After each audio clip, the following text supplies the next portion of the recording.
You built your product, you launched your business, you saw success, money in the bank, a growing team, happy clients.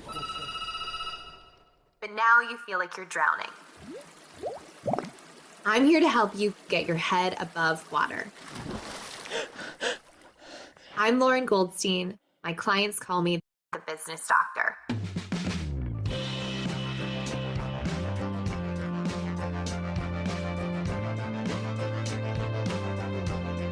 Together, we'll diagnose the root cause of your business worries, whether it's your people, your process, or your product.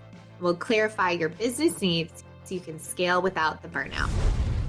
And then we will simplify it all so your business can do what it's designed to do, make a profit and an impact. Welcome to the Biz Doctor podcast.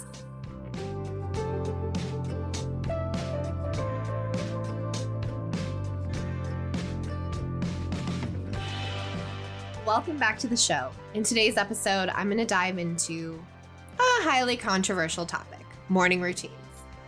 Some people swear them off and some people swear by them. So which camp are you in? Me, I'm a newly converted fan who now knows that nothing sets your day up for success more than a morning routine. Studies have shown that a good morning routine is linked to less stress, boosted mood, and energy throughout the day. And as someone who is always a skeptic, I wanted to see for myself if that was true over the course of 14 days, just how different my life could be. First, I think it's time to talk about best practices because there's a lot of stuff out there. For me personally, I recommend not biting off more than you can chew. Start small and then build up because consistency is key. You don't want to have like a 40 long thing for your morning routine that you can't do or that takes hours and hours of your day. I find it better to, again, start small and build on it or play around with it. It's kind of like a choose your own adventure.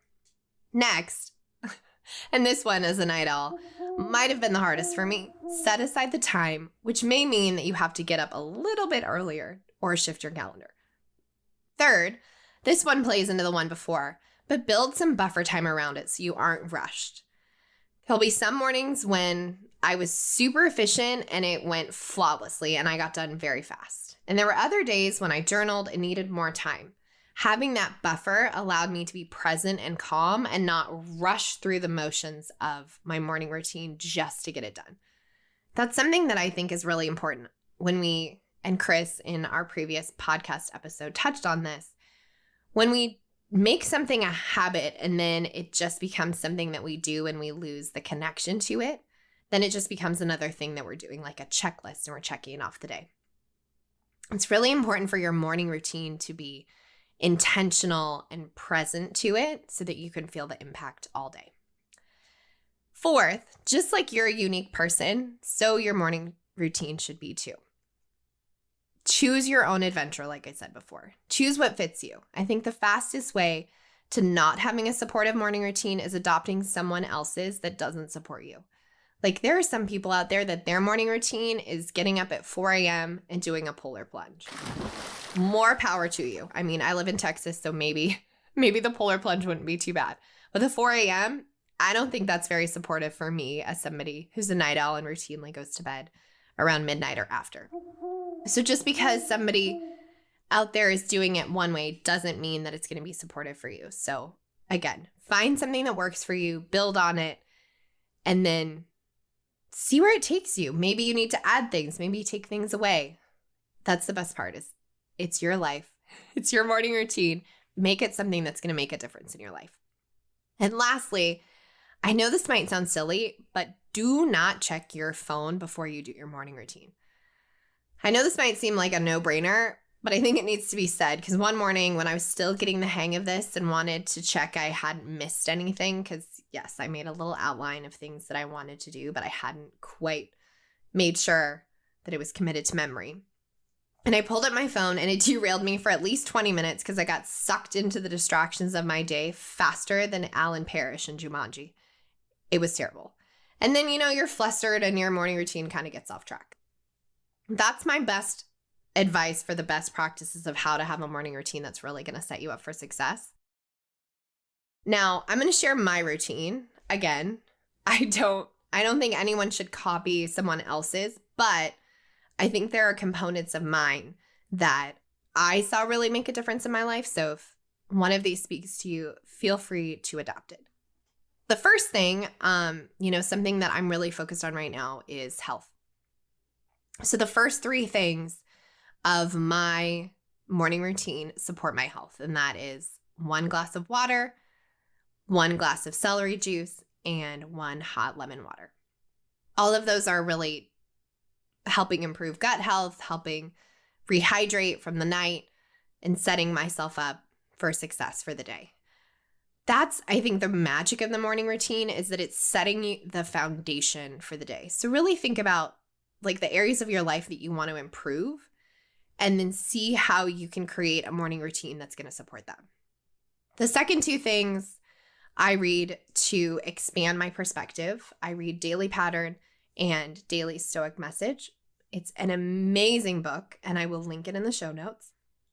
And then I get in my little bit of woo and pull a card from my favorite deck. It's the Untamed Elemental, which again, I will link in the show notes. And again, that's just to get outside clarity. You guys have heard me say you can't read the label when you're in the bottle. And so I like to learn from outside sources and kind of get a different perspective. Then I write my daily commitment and intention for the day. So what am I creating for the day, and how do I want to feel? Journaling anything that's coming up that might get in the way of my daily commitment, or that I feel is just taking up a lot of brain space. Because an interesting fact is, if you suffer from insomnia or anxiety, chances are it's because you have a lot of unfinished business going on in your mind, whether it's a task list or things that you just said you were going to do and you haven't gotten to. And so sometimes just writing those things down and giving it attention will actually pull it out of your brain and reground you and help you sleep better, and also help you get through your day better. And so I look at, how do I want to feel in my business, my practice, and what it's going to feel like to be in those feelings and emotions, and really get intentional with how I'm going through my day. And then I really look at gratitude, which if you want to dig deeper into that, go back and listen to our episode with gratitude guru, Chris Shembra.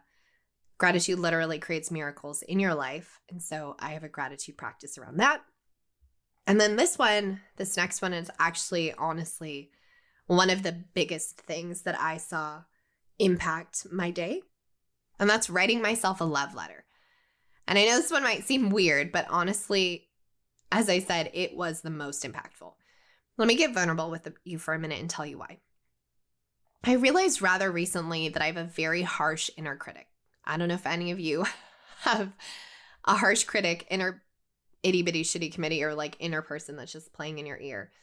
But I have one that sometimes only notices my mistakes and missteps and sweeps all my amazing qualities and accomplishments under the rug. Honestly, she's kind of a biatch. So I decided to write myself a love letter of all the things that I love about myself, my gifts, my successes, really anything's game. And let me tell you what, I can tell the difference between the days I do and the days I don't, because there were a few days in this stretch that I was in bed sick with bronchitis, which if you've tuned in before, you might hear in my voice because I'm still recovering, but I digress.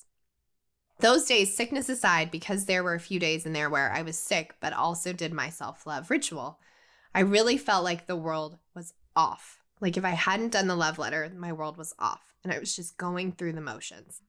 Whereas when I did my love letter, things just flowed. I got more smiles, felt lighter, happier. Things started moving in the business more easily. And it was just like I woke up on the right side of the bed. Crazy, I know. But if you're going to adopt a morning routine from someone, this is the one thing I recommend the most. And then the last thing I do is listen to my favorite I am mantras and stretch my body to get all the energy flowing. So now you know a little bit about my morning practice, my morning routine. So now I'm going to talk about the benefits that I saw. I was happier. I was less stressed. I saw an increase in productivity in tackling my day.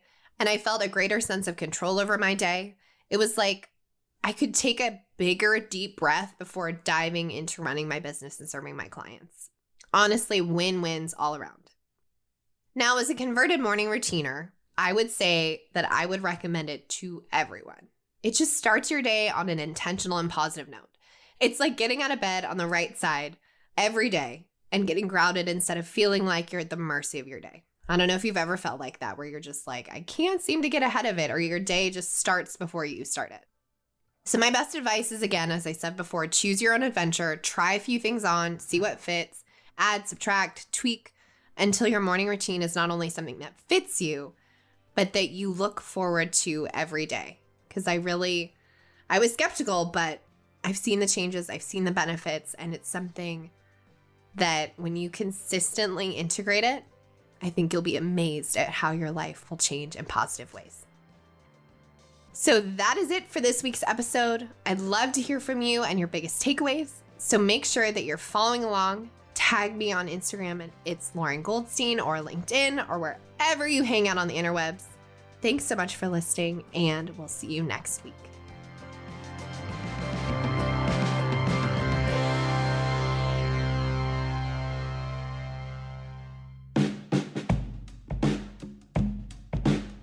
So which part of your business needs love and attention? You might be wondering that. Here are your next steps. Head to goldenkeypartnership.com or the show notes below to schedule your diagnostic deep dive. Thanks for listening to the Biz Doctor podcast. If you love the show, please share it with your colleagues or tag me on social media, especially LinkedIn. And subscribe to the show wherever you get your podcasts.